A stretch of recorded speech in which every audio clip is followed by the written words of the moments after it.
Bonjour, je suis très heureuse de vous retrouver. Je vais essayer de ne pas faire bouger ce sur quoi vous êtes posé. Je suis très heureuse de vous retrouver dans cette nouvelle vidéo.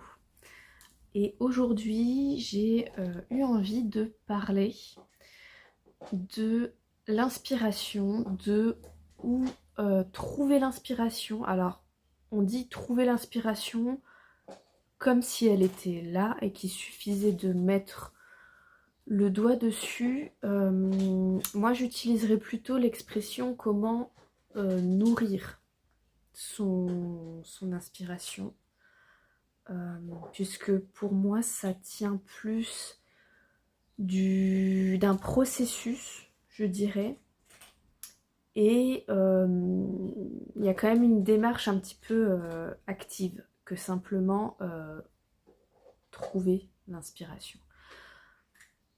Quand je découvre de nouveaux artistes, que ce soit sur Instagram, que ce soit sur YouTube, ou que ce soit sur Domestika, parce que je suis aussi pas mal de cours sur Domestika. Je pense d'ailleurs que ce serait intéressant que je fasse une vidéo, alors peut-être pas sur les cours que moi je suis,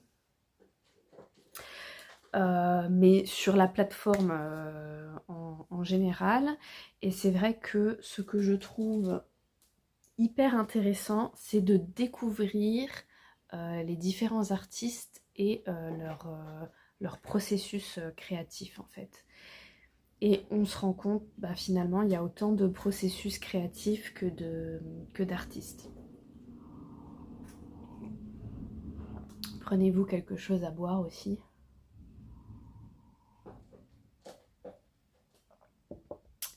Et donc, ces artistes, c'est leur métier. Ils ont du temps à consacrer à nourrir leurs inspirations. Ce qui n'est pas le cas des amateurs d'aquarelle comme moi, qui ont tout un tas d'autres choses à faire à côté.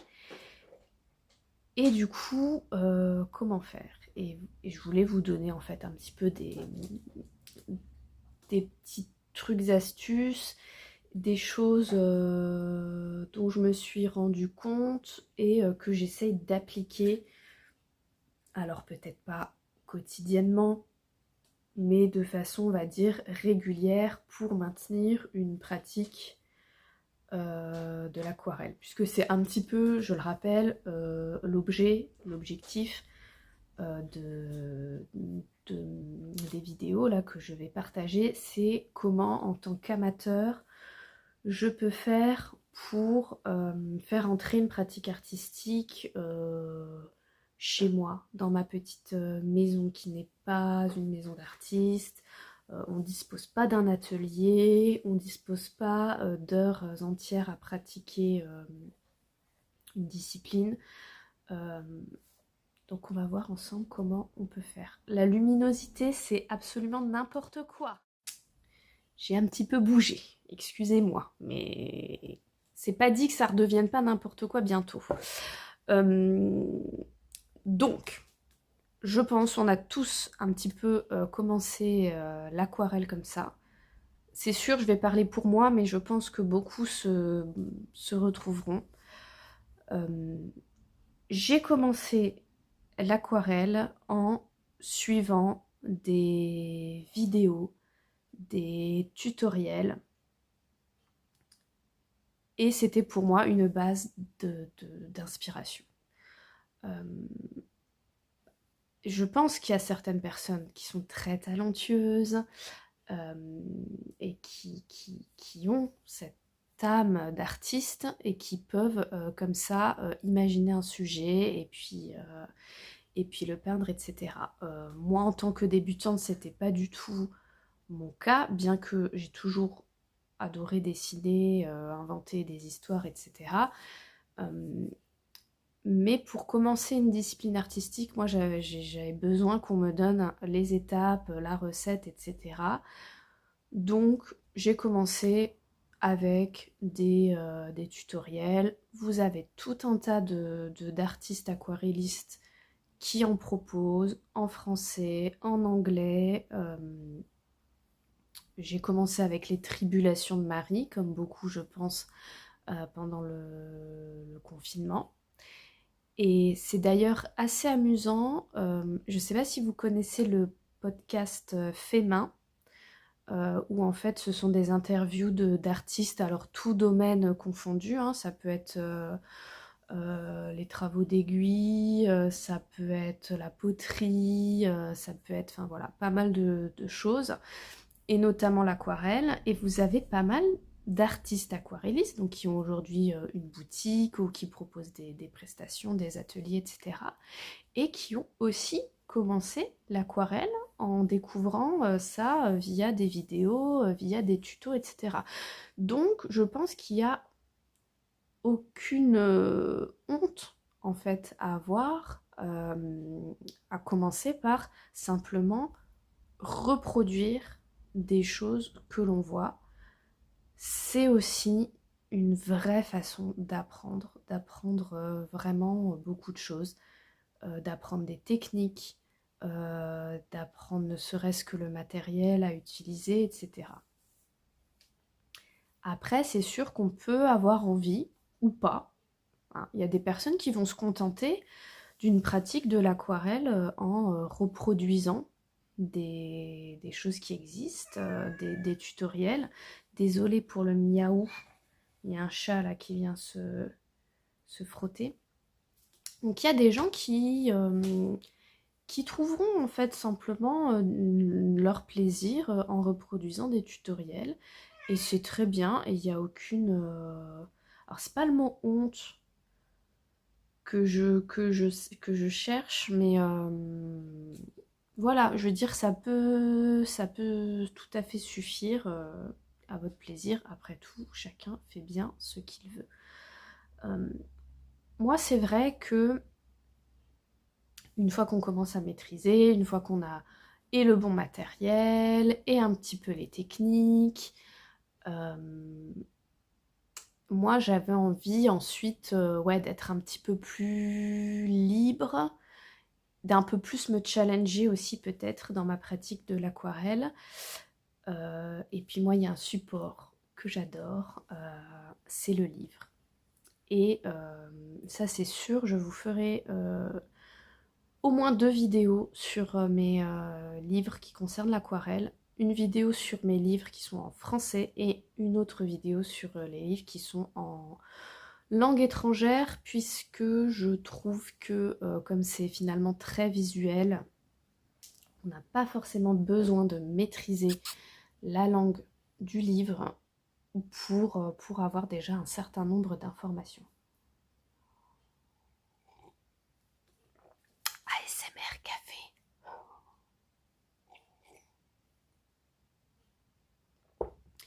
Je vous montrerai du coup les livres que j'ai.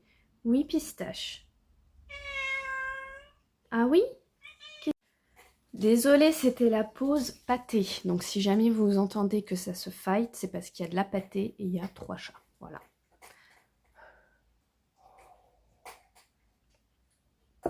Les livres, voilà. Les livres et du coup bah, les tutoriels via les livres. Donc on est toujours sur du tutoriel, mais quand même beaucoup moins développé. Donc je trouve que c'est aussi à nous de trouver les bons gestes, de trouver les techniques qui vont nous satisfaire, nous aller. Et j'adore, en fait, j'adore le support du livre, j'adore feuilleter les livres, j'adore recevoir des livres, par exemple, pour Noël ou pour mon anniversaire. J'ai fait pas mal le tour des livres français d'aquarelle qui me plaisent, et c'est pour ça que je me suis tournée vers des livres en langue étrangère. Mais je vous en reparlerai parce que je trouve qu'il y a vraiment des pépites. Donc les livres d'aquarelle sont une source possibles d'inspiration. Et les livres, j'ai envie de vous dire, pas d'aquarelle aussi. Je l'avais certainement dit dans ma vidéo de présentation, mais je suis bibliothécaire jeunesse, donc le domaine de l'illustration m'intéresse énormément, au-delà même de l'aquarelle. Et c'est vrai que c'est une source d'inspiration inépuisable. Enfin, il y a des choses magnifiques, magnifiques, des artistes que j'adore, j'en découvre tous les jours. C'est ça en fait que j'adore avec le domaine artistique, c'est sans fin en fait, c'est sans fin. Il y a toujours énormément de choses à découvrir, des choses très différentes aussi les unes des autres, des choses qu'on aime, des choses qu'on aime moins, mais je me ferme à rien, j'aime bien découvrir plein de choses. Donc là aussi, si vous avez des librairies, si vous avez des médiathèques près de chez vous, n'hésitez pas à vous y rendre, à feuilleter, à emprunter, à acheter si vous le pouvez, des livres dans lesquels vous aimeriez vous plonger.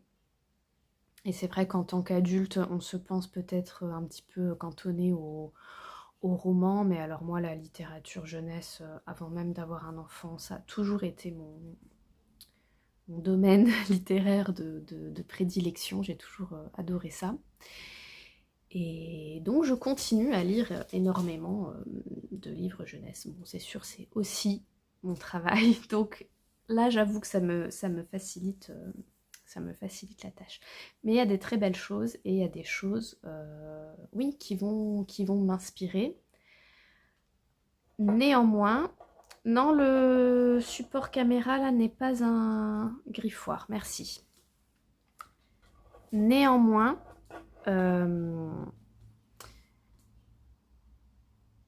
j'ai l'impression d'être encore à la recherche de mon style en fait. Les artistes, ils ont vraiment leur patte. Et quand on va reproduire un tuto, que ce soit d'une vidéo, que ce soit le tutoriel d'un livre, que ce soit la reproduction d'une image dans un livre, certes on apprend plein de choses, mais il manque encore ce petit truc de mon interprétation propre. Et moi c'est quand même un petit peu ça que je commence à rechercher. Et je pense que ça passe aussi par la pratique, du lâcher prise, et de partir de choses encore plus personnelles. Et donc, l'inspiration, vous allez aussi la trouver tout autour de vous, tout le temps, dans votre quotidien. Trouver des choses qui vous font vibrer. Moi, ça va être beaucoup la nature. Parfois, je vais passer de longues minutes juste à regarder le ciel, les nuages, et à me dire, mais attends, là, ce serait quelle couleur et quelle couleur que j'utiliserais. Voilà. Je pense que rien que le fait d'être un peu plus attentif dehors, ne serait-ce que essayer de peindre une feuille morte, ça va vous apprendre plein de choses. Ça peut être reproduire un paysage, mais vraiment en mode minimalisme, vous voyez, sans vouloir forcément rechercher l'ultra-réalisme. Ça peut être, allez, je vais faire ma tasse. Ça peut être, voilà, une nature morte, mon pot à légumes, à fruits, etc. Voilà, les petites choses du quotidien qui peuvent vraiment nous inspirer. Et là, je pense qu'il faut avoir une certaine sensibilité, mais je pense que si vous aimez l'aquarelle, vous devez avoir cette sensibilité, si ce n'est cette hypersensibilité en vous, et de retrouver de la beauté dans toute chose. Enfin, moi, quand je vois sur des groupes d'aquarellistes amateurs, des gens qui vont te peindre un oignon, et tu vas trouver ça beau, quoi. C'est impressionnant. Et donc, aussi, ça peut arriver... là, on est le soir, il est, je sais pas, 20h30, les enfants sont couchés, le repas a été pris, tu es douché, et là, tu as 30 minutes devant toi pour peindre quelque chose. Et t'as pas 12 000 temps pour déjà trouver ton sujet. Et ben, moi, c'est là où je vais sortir une image. Elle me plaît ou elle me plaît pas. Et je vais la peindre. Mais vraiment en lâcher prise, quoi. En allez, j'y vais. Ou alors je prends un livre, bim, je prends un sujet, je le reproduis. Et donc je vais pas me poser de questions. Et je vais le faire. Et ça, c'est un exercice que je ne faisais pas. Et j'avais tendance à ne vouloir peindre finalement que des choses qui me faisaient envie, etc. Et je me suis rendu compte que quand on appelle ça une discipline artistique, c'est le terme discipline, c'est je le fais, je m'y plie. Et ça me permet de pratiquer vraiment de façon régulière. Comme ça, de base, je n'aurais pas eu l'idée de reproduire un roulé à la cannelle. Mais voilà, je me suis dit, je sais pas quoi faire, bim, tu te poses pas de questions, et tu vas... Voilà, j'avais jamais fait encore d'espèces de petits coulis, là, et je trouve ça pas mal, quoi. Et c'est juste, ça permet de lâcher prise, en fait. Donc après, c'est sûr, quand j'ai un petit peu plus de temps, je vais dessiner, je vais inventer, je vais... Voilà. Pardon. Mais voilà, je sais que j'ai 15, 20, 30 minutes devant moi. Je prends un sujet, je fais. Et c'est pas forcément la big inspiration du moment. Mais ça va peut-être me nourrir quand même. Désolée pour cette vidéo qui vous a peut-être paru un petit peu décousue. Mais qui me semblait intéressante à faire, puisqu'on a plein de ressources en fait à notre portée, et parfois on est là et on ne sait pas, et comme je vous dis, on n'est pas des artistes, on n'a pas tout le temps à consacrer. Elle le fait exprès, hein. On n'a pas tout notre temps à consacrer comme ça à la recherche d'un sujet à peindre. Et parfois, on n'a pas le temps de se poser, de chercher quoi faire. Outil aussi très, très intéressant pour moi, mais je pense que vous l'utilisez aussi, c'est Pinterest. Pinterest qui vous permet de mettre de côté tout un tas d'images, de photos, de sujets qui vont vous paraître intéressants à reproduire, et de les avoir comme ça sous la main. Est-ce que j'ai mon téléphone quelque part pour vous montrer un petit peu moi ce que j'ai sur mon Pinterest concernant l'aquarelle? Didadidadoum.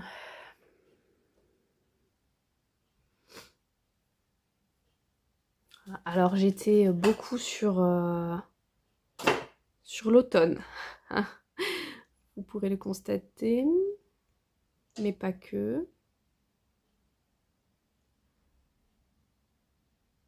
Voilà. Il y avait aussi un des exercices d'un des cours Domestika que j'avais suivi. où il fallait constituer un tableau Pinterest concernant la palette de couleurs qu'on voulait adopter. Parce que ça, c'est vrai que c'est souvent quelque chose qui va définir un style, une patte. Et parfois, juste de partir des couleurs aussi, ça peut vous inspirer. Voilà. Nous, moi, on est beaucoup sur des couleurs naturelles, végétales. Voilà. Donc Pinterest aussi, très très bon outil pour trouver de l'inspiration et pour essayer de définir un petit peu ce qui va faire qu'on va reconnaître vos aquarelles.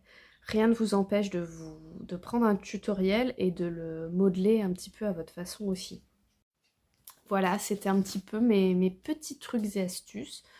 Rien de révolutionnaire, mais dites-moi vous si vous avez, je sais pas, peut-être que vous avez des mood boards, peut-être que vous découpez aussi des choses que vous voyez dans des revues par exemple, et que vous assemblez les unes aux autres. Je pense qu'il y a plein comme ça de façons de procéder pour nourrir son inspiration, parce que je pense, encore une fois, que c'est un processus actif en fait, où c'est pas juste comme ça les choses qui nous tombent du ciel. Je pense qu'il y a un exercice déjà à faire dans la façon dont on voit les choses et les outils qu'on peut mettre en place pour nourrir son inspiration. Voilà. N'hésitez pas à me dire du coup vous quels sont vos trucs et astuces. C'est en train de se bagarrer là chez les chats. Il est temps que je termine cette vidéo, ça devient n'importe quoi. Ça se fight. Hein. Ça suffit?